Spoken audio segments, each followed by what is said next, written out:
Hello, അപ്പോൾ ഇന്ന് നമുക്ക് വീണ്ടും കപ്പയാണ്. അപ്പോൾ കപ്പ നമ്മളിതിങ്ങനെ കൊത്തിക്കൊണ്ടിരിക്കുകയാണ്. അപ്പോൾ ഇന്ന് പറഞ്ഞു നമുക്ക് ചെണ്ടം പുഴുങ്ങാമെന്ന് പറഞ്ഞു കേട്ടോ.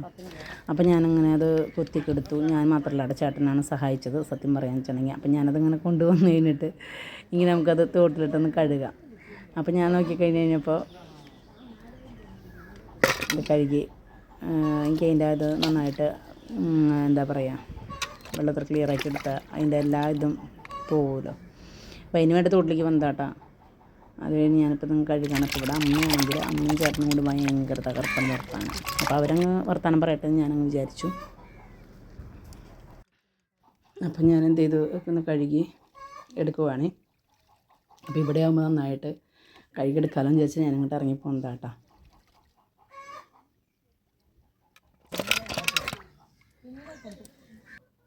ഞങ്ങളുടെ വെള്ളപ്പോൾ തെളിഞ്ഞാണ് കിടക്കുന്നത്. ഇപ്പോൾ പോളിയൊന്നും ഇല്ല, നല്ല വൃത്തിയായിട്ട് കിടക്കുന്നത് കൊണ്ട് ഞങ്ങളുടെ ഇറങ്ങിപ്പോകുന്നത്. അല്ലെങ്കിൽ ഞാൻ പൈപ്പിൽ കഴുകത്തുള്ളായിരുന്നു. അപ്പോൾ ഇവിടുത്തെ പ്രകൃതിയൊക്കെ നിങ്ങൾ കണ്ടില്ലേ. ഞങ്ങളുടെ മുൻപിൽ തന്നെ, വീടിൻ്റെ മുൻപിൽ തന്നെ തോടാണ്. അപ്പോൾ ഞങ്ങൾക്ക് തുണിയൊക്കെ അലക്കാനായിട്ടാണ് ഏറ്റവും കൂടുതൽ സൗകര്യം. അപ്പം ഇങ്ങനെ നമുക്കിത് കൊണ്ടുപോയി അടുപ്പിൽ വയ്ക്കാം.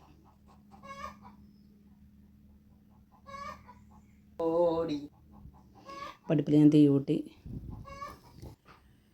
അപ്പോൾ ഞാൻ വിചാരിച്ചിങ്ങനെ ഇച്ചിരി എന്താ പറയുക, തോരൻ വയ്ക്കാനായിട്ടേ കുറച്ച് കോവൽ പറിക്കാൻ വെച്ചാൽ അതിൻ്റെ ഇടയ്ക്ക് പോയത്.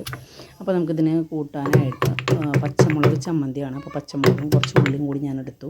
അത് ഞാൻ മറ്റേ കുഞ്ഞ് ഉരലില്ലേ അതിലിട്ട് ഞാൻ ചതയ്ക്കാണ് കേട്ടോ. അപ്പോൾ ചത കഴിഞ്ഞ് കഴിഞ്ഞപ്പോൾ ഇച്ചിരി ഉപ്പിട്ട് കൊടുക്കാം. നമുക്ക് സിമ്പിളായിട്ട് ഉണ്ടാക്കാനുള്ളൊരു സംഭവമാണ് ഞാൻ പറഞ്ഞത്.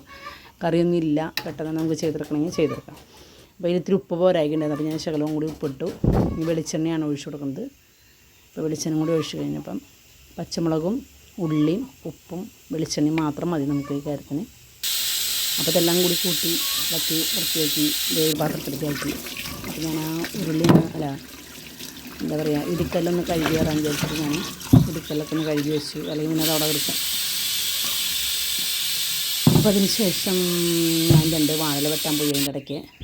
അപ്പോൾ ചോറ് വെന്തിട്ടുണ്ട്. അപ്പോൾ ചോറൊന്ന് വാർത്തിട്ടെന്ന് വിചാരിച്ചു. അപ്പോൾ അതിൻ്റെ ചോറ് വാർത്തു. അപ്പോഴേക്കും കപ്പ വാലാൻ വെച്ചു. ഇപ്പോൾ ദേ കപ്പയും ചമ്മന്തിയും കട്ടനും